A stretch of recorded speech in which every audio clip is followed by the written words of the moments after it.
Les textes liturgiques du jeudi 7 septembre 2023. Première lecture.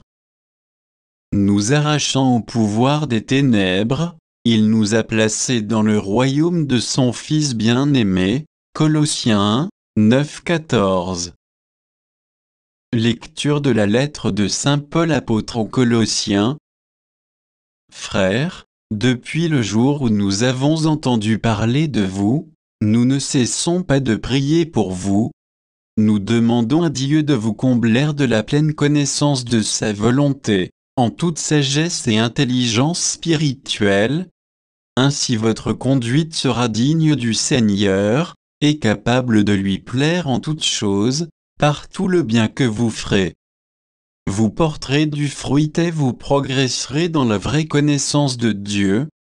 Vous serez fortifiés en tout par la puissance de sa gloire, qui vous donnera toute persévérance et patience. Dans la joie, vous rendrez grâce à Dieu le Père, qui vous a rendu capable d'avoir part à l'héritage des saints, dans la lumière. Nous arrachant au pouvoir des ténèbres, il nous a placés dans le royaume de son Fils bien-aimé. En lui nous avons la rédemption, le pardon des péchés. Parole du Seigneur. Psaume 97, 98, 2-3 AB, 3 CD 4, 5 6. Le Seigneur a fait connaître sa victoire et a révélé sa justice aux nations. Il s'est rappelé sa fidélité, son amour, en faveur de la maison d'Israël. La terre tout entière a vu la victoire de notre Dieu. Acclamez le Seigneur, terre entière, sonnez, chantez, jouez. Jouez pour le Seigneur sur la cithare et tous les instruments. Au son de la trompette et du cor, acclamez votre roi, le Seigneur. Évangile. Laissant tout, ils le suivirent. Luc 5, 1-11. Évangile de Jésus-Christ selon saint Luc.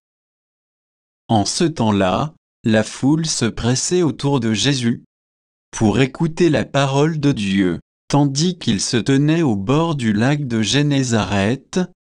Il vit deux barques qui se trouvaient au bord du lac. Les pêcheurs en étaient descendus et lavaient leurs filets.